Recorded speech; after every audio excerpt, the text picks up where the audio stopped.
होंगे ये एक ऐसे व्यक्ति हैं जिनकी अगर कहानी को बयां किया जाए तो बहुत रोना आता है। रोना इस बात का आता है कि एक ऐसे सामाजिक व्यक्ति की मैं चर्चा कर रहा हूँ, एक ऐसे सामाजिक व्यक्ति के बारे में बात कर रहा हूँ, जो बहुजन समाज में बहुत लंबे अरसे तक बहुत लंबा सफर रहा संघर्षों का और उन्होंने संघर्ष किया और आज कहीं न कहीं ये पूरा का पूरा परिवार पूरी तरह से बर्बादी के कगार पर है। और एक ऐसे सामाजिक पुरोधा मान्यवर कांशीराम साहब के साथ खड़े हुए और साथ में खड़े होकर के बहुजन समाज को जगाने के लिए रात दिन जो कैडर का कार्यक्रम चलता था बहुजन समाज को जगाने के लिए, उस पे उन्होंने काम किया था। कम 5 लाख रुपए करीब कर्ज हो गया उस परिवार पे। आज इलाज के लिए पैसा नहीं कि घर से उठा करके किसी हॉस्पिटल लेकर के जाए या कहीं भी उसका इलाज करा पाए। ये मान्यवर कांशीराम साहब के साथ खड़े हुए थे। बहुजन समाज के ऐसे सिपाही, ऐसे सच्चे सिपाही थे जिनका स्वाभिमान मरा नहीं है, जिंदा है। साथियों नमस्कार, मैं रजनीश और आप देख रहे हैं जनादर्श भारत। साथियों आज हम हैं जनपद गाजीपुर में। जनपद गाजीपुर का ये सम्मनपुर गांव है और आज हम उसी परिवार में उपस्थित हुए हैं। 4 महीने पहले हमने एक वीडियो भेजी थी अपने चैनल पे, जिस वीडियो को आप सभी लोगों ने देखा होगा। और जो है आज मैं फिर बड़ा मजबूर होकर के इस परिवार के साथ में आज खड़ा हूँ और बार-बार इस परिवार की वीडियो बनाना मुझे तो बहुत ज़्यादा शोभा नहीं देता है, लेकिन कहीं न कहीं जो सामाजिक कुरीतियाँ हैं, जो समाज आज जिस जगह पर खड़ा है, आज हम उस समाज को क्या कहें हमारे समझ में नहीं आता है। मेरे पास कोई शब्द ही नहीं है। आज मैं जहाँ खड़ा हूँ हमारे बीच में देख रहे होंगे ये एक ऐसे व्यक्ति हैं जिनकी अगर कहानी को बयां किया जाए तो बहुत रोना आता है। रोना इस बात का आता है कि एक ऐसे सामाजिक व्यक्ति की मैं चर्चा कर रहा हूँ, एक ऐसे सामाजिक व्यक्ति के बारे में बात कर रहा हूँ, जो बहुजन समाज में बहुत लंबे अरसे तक बहुत लंबा सफर रहा संघर्षों का और उन्होंने संघर्ष किया और आज कहीं न कहीं ये पूरा का पूरा परिवार पूरी तरह से बर्बादी के कगार पर है। हालाँकि समाज सेवा की बात करें, राजनीति की बात करें तो आज देश 21वीं सदी में है, आज कहाँ चला गया देश। लेकिन आज हम उस समाज को धिक्कारते हुए, अगर हम कहें धिक्कारते हुए आज हम बात करने जा रहे हैं एक ऐसे व्यक्ति की, चर्चा करने जा रहे हैं एक ऐसे व्यक्ति की जिन्होंने अपने जीवन काल में पढ़ाई के पीरियड में जब ये इनका जो समय था कुछ कर गुजरने का, उस समय उन्होंने बहुत बड़ा फैसला लिया और एक ऐसे सामाजिक पुरोधा मान्यवर कांशीराम साहब के साथ खड़े हुए और साथ में खड़े होकर के बहुजन समाज को जगाने के लिए रात दिन जो कैडर का कार्यक्रम चलता था बहुजन समाज को जगाने के लिए, उस पे उन्होंने काम किया था। अब बहुजन समाज की बात करेंगे तो बहुत सारे लोगों को तो पता ही नहीं कि आखिर बहुजन समाज है क्या। वो समझते होंगे कि मैं किसी पार्टी की बात कर रहा हूँ, किसी जाति की बात कर रहा हूँ, लेकिन बाबा साहब अम्बेडकर ने जिस बहुजन समाज का नारा दिया था, मान्यवर कांशीराम साहब ने जिस बहुजन समाज की बात की थी, वो बहुजन समाज को पूरे अगर देश में देखा जाए तो दलित, पिछड़े और अल्पसंख्यकों के हक की बात की थी, कमेरा समाज के हक की बात की थी, जो हमारे देश में आदिवासी समाज के लोग हैं, उनके हक और हुकूक की बात उन्होंने की थी। मैं उस बहुजन समाज की मैं बात कर रहा हूँ। हमारे बीच में लालजी गौतम हैं। अब आइए चर्चा करते हैं कि आखिर किस प्रकार का संकट है उस परिवार पर, आखिर क्यों ये पूरा का पूरा परिवार बिखरा पड़ा हुआ है। तो मैं बता दूं आज से 4 महीना पहले हमने वीडियो बनाई थी। बहुत कुछ बताने का इनके बारे में आवश्यकता नहीं है, लेकिन 4 महीना पहले जिस वीडियो को मैं आपके बीच में लाया था, बताया था, इनका जवान बेटा था 21 साल 22 साल की उम्र में। अब वो तमाम जो है परिवार के हालात देख करके, बुरे हालात देख करके, क्योंकि इन्होंने अपने अपने बिटिया की शादी की थी ठीक लॉकडाउन के बाद ही, और उसमें कर्ज होने के बाद इनका जो लड़का है वो काम करने के सिलसिले से, मजदूरी करने के सिलसिले से जब काम करने के लिए जाता है तो छत से गिर जाता है और छत से गिरने के बाद आज इसकी स्थिति ये है कि वो जीवित तो है, देख सकता है, बोल सकता है, आधा रोटी 1 रोटी खा रहा है, लेकिन पूरी तरह से वो बेड पर मृत पड़ा हुआ है। बता दे रहा हूँ मैं आपको, पूरी तरह से उसके परिवार में अरे उसके पूरे शरीर में कोई हलचल नहीं है और उसको लेकर के पूरा का पूरा परिवार, क्योंकि कम से कम 5 लाख रुपए करीब कर्ज हो गया उस परिवार पे। आज इलाज के लिए पैसा नहीं कि घर से उठा करके किसी हॉस्पिटल लेकर के जाए या कहीं भी उसका इलाज करा पाए। लेकिन आज हम उस परिवार के मदद की गुहार के लिए आपके बीच में फिर आया हूँ और मैं बात करूंगा एक बार इनसे कि अभी उस बच्चे के हालात क्या हैं। इनके हाथ में देख रहे होंगे, मैंने इनको पकड़वाया था। हालांकि उस बार भी मैंने बताया कि ये सोशल मीडिया पर आने से बच रहे थे और इस बार भी बच रहे थे, लेकिन मैं पूछना चाहता हूं आखिर क्या कारण है, क्या रीजन है। रीजन सिर्फ इतना है कि ये मान्यवर कांशीराम साहब के साथ खड़े हुए थे। बहुजन समाज के ऐसे सिपाही, ऐसे सच्चे सिपाही थे जिनका स्वाभिमान मरा नहीं है, जिंदा है और उसको जिंदा रखने के लिए अगर मैं कहूँ ना तो आपको आगे आना पड़ेगा। इसलिए मैं इनकी वीडियो कर रहा हूँ। आपको दिखा रहा हूँ मेरे हाथ में ये रसीद है बीएसपी की, बीएसपी सन 1984 में जिसका गठन हुआ था और मान्यवर कांशीराम साहब ने इस पार्टी को जो है पूरे जो है उत्तर प्रदेश में क्या पूरे देश भर में उन्होंने इसकी स्थापना जब की तो 1986 में उन्होंने 3 रुपए की जब सदस्यता रसीद थी उस समय इन्होंने लेकर के उस कारवां को आगे बढ़ाया था। और जिस सीढ़ी के सहारे, जिस डंडे के सहारे चढ़ करके समाज के लोग आज इतनी ऊंचाइयों पर गए हैं, मैं कहना चाहता हूं कि 7 महीना बीत गया उसी समाज के बहुजन, पूरे बहुजन समाज की मैं बात कर रहा हूं, मत सोचिएगा किसी जाति विशेष की बात कर रहा हूं, उसी बहुजन समाज की बात कर रहा हूं जिनके लिए इन लोगों ने इतना कुछ किया।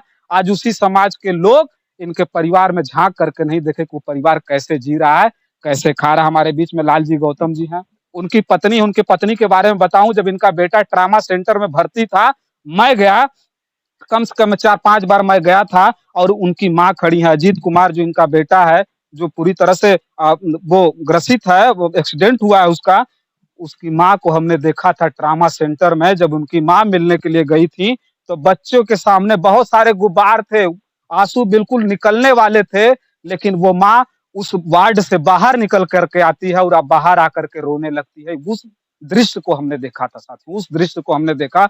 हम लोगों को लगा था कि इलाज हो पाएगा, बच्चा सही हो पाएगा, लेकिन आज उसकी स्थिति बिल्कुल खराब है। लालजी गौतम जी हमारे बीच में, वो जो कहीं काम करते थे बाहर, आज उस बच्चे को लेकर के पूरी तरह से घर पे पड़े हुए हैं। दिन पर दिन स्थिति पूरी तरह से खराब होती जा रही है। हमारे बीच में एक बार बात करेंगे तो सबसे पहले ये जानना चाहेंगे कि बच्चे की स्थिति क्या है? बच्चे किसी जो है एक्सीडेंट हुआ था, तो भर्ती कराए थे प्राइवेट में अर्पिता में। वहाँ से पैसे की मांग ज़्यादा थी, डिमांड था, हम लोग ले गए पीजीआई। पीजीआई में भर्ती लिया तो पीजीआई कहे कि भाई यहाँ न्यूरो डॉक्टर नहीं, आप बीएचयू ले जाइए। बीएचयू जब लेकर गए तो बीएचयू वाले कहे न्यूरो डॉक्टर नहीं, ट्रामा सेंटर ले जाइए। तो हमने कहा कि वो आप पीजीआई वाला जो है बीएचयू को जो है रेफ़र किया है, आप ट्रामा सेंटर रेफ़र करने नहीं लेंगे, आप लिखिए, फाइल लिखिए। मैंने जो भर्ती कराया ट्रामा सेंटर में, लेकिन ट्रामा सेंटर में ऑपरेशन हुआ, सब कुछ हुआ, लेकिन देख रहा हूँ कि ऑपरेशन के बाद वही स्थिति है, ऑपरेशन के पहले भी वही स्थिति थी। कोई हलचल नहीं है, कोई प्रोग्रेस नहीं है, कोई नहीं। डॉक्टर साहब ने आश्वासन दिया कि भाई 5 महीना, 6 महीना, साल भर 6 महीना लग सकता है और इसका जो दवा करते रहिए, हो सकता है कि बच्चा का उम्र कम है, हो सकता है ग्रोथ करेगा तो होगा। लेकिन अब कोई परिवर्तन नहीं है। अब उसको खिलाएँगे तो खाएगा, रट्टी-पिसा हाथ में हाथ साफ करना पड़ता है। न खाने का टाइम, न सोने का टाइम, रात-दिन उसी में लगे रहते हैं। एक पैसे का भी टेंशन है कि भाई इंतज़ाम करेंगे तो कहीं इलाज कराएँगे। ज़ख्म भी हो गया है, बहुत बुरी स्थिति है लड़के की। मैं तो उम्मीद बहुत कम कर रहा हूँ, सेवा में लगा हूँ। अब देखिए क्या होता है। इतने लंबे अरसे तक आप जो है समाज सेवा में लगे रहे, समाज सेवा में बहुत लंबे अरसे तक आपका हमने वो किया है, हमने देखा है कि आपका जो संघर्ष रहा है मान्यवर कांशीराम साहब के साथ रहा है। आज कैसा लगता है? बहुत सारे बच्चे ऐसे होंगे, नई जनरेशन होगी जो समाज सेवा में आकर के काम करना चाहेगी, लेकिन जो आपके हालात है ना देख कर के रोना आता है, जान लीजिएगा। और लानत भेजना चाहता हूँ मैं उन लोगों पर जो सीढ़ियाँ बना कर के ऊपर तो चले गए, लेकिन कभी मदद के लिए वो आगे नहीं आए। तो क्या मतलब उस चीज़ के लिए आप क्या कहेंगे कि समाज सेवा आपने बहुत लंबा सफ़र रहा आपका समाज सेवा का, लेकिन आज जो आप झेल रहे हैं उस पर क्या कहेंगे आप? देखिए, समाज से जो है समाज सेवा तो किया, लेकिन समाज सेवा 25-30 साल लगा दिया और बहुत आदमी कमाया, बहुत मिशन की बात किया, लेकिन अगर 30 साल में कहीं पैसा कमाया होता तो पैसा मेरा काम करता। आदमी कोई काम नहीं किया और जो ये उम्मीद के साथ ये काम करते थे कि चलिए आशा है, हमारा समाज जो जागेगा, तो एक-दूसरे की मदद करेगा और मैं मदद के लिए भी आशा नहीं करता था, लेकिन ये हालात ऐसा बन गया, ऐसी उम्मीद हो गई कि आज मजबूरन कह रहा हूँ, नहीं तो मैं तो कहता था आपसे ना कि आप जो है वीडियो मत बनाइए, ये सब ठीक नहीं है। इसलिए कि जब सरकार में कुछ नहीं हुआ, जिस आज भी आपने वही बात कही, आज भी मैं अगर वीडियो बना रहा हूँ तो आज भी आपने मुझसे ये बात कहा था कि नहीं वीडियो मत बनाइए, इससे दिक्कत होगा, लोगों को ये समझ में आएगा कि हम डोनेशन माँग रहे हैं, हम मदद माँग रहे हैं, भीख माँग रहे हैं। लेकिन आपको एक बात बता दें, कब कब आप जो है कब समाज समझेगा, कब हम समझेंगे, कब हमको लगेगा कि नहीं आप आगे आकर के समाज में आपकी मदद करनी चाहिए? समाज से क्या उम्मीद की जाए कि समाज मदद करेगा, इसलिए कि 7 महीना हो गया और कोई यहाँ पर देखने तक नहीं आया, हाल-चाल लेने नहीं आया। तो क्या उम्मीद लगाएँगे कि समाज हमारा मदद करेगा और समाज जो है किसी का दुःख और दर्द बाँटेगा। और ख़ास करके मैं जो है समाज के उसकी बात नहीं कर रहा हूँ, जो समाज जो है अ, काम करता हो या मज़दूरी करता हो, उस समाज की बात करता हूँ कि जो समाज का निर्माण जो है बाबा साहब ने आशा की थी, कांशीराम ने जो निर्माण किया, उस समाज की बात कर रहा हूँ कि आज वोट लेना होता है तो आते हैं, वोट माँग के चले जाते हैं, वोट ले लेते हैं, लेकिन फिर देखने तक नहीं आते हैं कि उसकी उसकी हालत क्या है, वो कैसा है, कुछ नहीं। तो मैं समाज से उम्मीद क्या करूँ कि नेताओं से क्या उम्मीद करूँ कि आएँगे मतलब आज ये हमारा दुःख दर्द बाँटेंगे, हमको तो उम्मीद नहीं है। आप जो बना रहे हैं, बनाए भेजिए, देखिए आशा है, करेंगे तो भाई उनकी मर्ज़ी है। और मैं जो है किसी से डोनेशन या और ये सब की बातें नहीं है, उनके दिल और दिमाग में होनी चाहिए कि एक जो समाज का कार्यकर्ता और इस स्थिति में है, तो हमको क्या करना चाहिए? हमको क्या सोचना चाहिए? और मैं क्या कहूँ, समाज जो है इतना ऊपर निकल गया, जिस समाज के लिए मैं किया विशेष करके, वो समाज भी आज देखने तक नहीं आया। जिस समाज के लिए मैं किया था, वो समाज भी देखने नहीं आया, हाल-चाल पूछने आया। इससे पहले जब हमने वीडियो बनाई थी, तो कुछ लोग ऐसे थे, मैं किसी का नाम नहीं चाहूँगा कि आप लेंगे, बहुत कुछ ऐसे लोग रहे होंगे, जो अनाप-शनाप भी आपको बोले होंगे कि अरे! आप ये सब क्या कर रहे हैं, ऐसा कुछ हुआ? हाँ, हाँ। आप पहले जो वीडियो बनाए थे तो उसमें कहे थे लोग कि आपने जो पकड़ लिए, आप वीडियो बना दिए, आपने बेइज़्ज़ती कर दी है, ऐसे नहीं बोलना चाहिए। अरे क्यों नहीं बोलना चाहिए? आदमी दर्द में जब होता है ना तो बहुत कुछ कर देता है। अब भाई हमारा तो देखिए भी देखिए इनकी हमने वीडियो बनाई थी और इनको कुछ लोगों ने कहा था कि आपको ऐसा नहीं करना चाहिए था। भैया मैं पूछना चाहता हूँ आप इतने हमदर्द थे, इनके घर उल्हना लेकर के आ गए कि आपको वीडियो नहीं बनवाना चाहिए था। मैं ऐसे लोगों से पूछना चाहता हूँ कि कितनी मदद के लिए आप इनके दरवाजे आए थे? बहुत सारे लोगों को ये बात पता नहीं होगी, लेकिन आज हमारा जो मुख्य मकसद है, ये परिवार जिस हालात में है, मैं इस परिवार को मरने नहीं दूँगा, मैं इस परिवार को घुट-घुट करके जीने नहीं दूँगा। मैं आपसे एक बार मदद की गुहार करूँगा और मैं चाहूँगा कि आप इनकी मदद करें और मदद करके इस परिवार को एक बच्चे को केवल नहीं बचाना है बल्कि पूरे के पूरे परिवार को बचाना है क्योंकि आज पूरा का जो पूरा परिवार है, पूरी तरह से बहुत अधिक दुखी है, पूरी तरह से बर्बादी के कगार पर है। उनकी माँ है, उनसे हम जानेंगे एक बार क्या नाम है आपका? इंदा देवी। इंदा देवी नाम है। अच्छा अभी बच्चे को लेकर के क्या चाहती हैं लोग सहयोग करें? क्या उम्मीद है सहयोग लोग करेंगे कि नहीं करेंगे? अब बच्चा के तो हम यह सबसे विनती करत कि हमरे बच्चा के केहू बचा ले, तो हम ओकर बार-बार अथु चरण धोए के पीत। हमार बच्चा हमरे जना तक उम्र से निकल जाई बच्चा हर घड़ी पूछी कि पापा हम ठीक हो जाई, मम्मी ठीक हो जाई, भुलवा के ले चलत है जा मुँह सुराय के ले चलत जा बच्चा के आशा धरौले है जा। त हमन त निराशा होई के न करत बाड़ी जा। अब त पैसा-पैसा के नस्तवान हो गइल जा, एको पैसा कहीं कर्जो ना मिलत ह। बच्चा के छोड़ के कहीं जात है जा त बच्चा पानी बिना दाना बिना कलपत बा। ना हाथ काम करत बा, ना पैर काम करत बा कि अपने से माछी हाँक ले, मुँह सुहरा ले। अब त ये कुल त हमार बच्चा अइसहीं पड़ल बा। देखिए, माँ जो है इनकी हैं, दुखी है और किसी तरह से ये गुहार लगा रहे हैं और हम भी अपने चैनल के माध्यम से आप सभी लोगों से एक निवेदन करते हैं, इस परिवार की मदद के लिए जब आप आगे आएँगे, तो ये परिवार कहीं न कहीं सुधरता हुआ नज़र आएगा और उससे आने वाले कई ऐसे परिवार हैं, जो घुट-घुट करके इस बात के लिए इंतज़ार कर रहे हैं कि कोई उनके मदद के लिए खड़ा हो, कोई उनके मदद के लिए आए।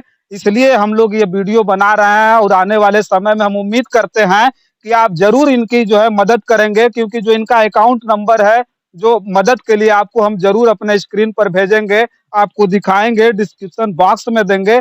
आप इनकी मदद करिए, मैं एक बार फिर रिक्वेस्ट करूँगा क्योंकि ऐसे परिवार को बचाना हमारी ज़िम्मेदारी है क्योंकि उसी बहुजन समाज के लिए जिस व्यक्ति ने अपना खून पसीने से सींच करके उस बहुजन समाज को इतना ऊँचा उठाया है, आज हम कितना ही पैसा डोनेट कर दें, उस कर्ज को हम पूरा नहीं कर सकते हैं क्योंकि इन लोगों ने जो काम किया था, वो हमारी कई पीढ़ियों के लिए काम किया था और आज उस कर्ज को वापस तो हम कर्ज तो चुका नहीं सकते हैं, लेकिन ऐसे लोगों की मदद करने के लिए अपना हाथ ज़रूर बटा सकते हैं। इसलिए मैं आपसे निवेदन करता हूँ कि आइए, ऐसे परिवार की मदद करते हैं क्योंकि ये जो उनका लड़का है, जवान बेटा 23 वर्षीय अजीत कुमार, उसके लिए काल कोठरी बन चुकी है। वो बच्चा दिन भर इसमें, रात भर इसमें सोता है और वो अपने से न खा सकता है, न पी सकता है, न अपने जो जो भी क्रियाक्रम है, वो नहीं कर सकता है। इसलिए मैं उम्मीद करता हूँ कि आप सभी लोग उस बच्चे की ज़रूर मदद करेंगे और जो है इस परिवार को किसी न किसी तरह से ज़रूर बचाने का प्रयास करेंगे। और भी चीज़ें हैं,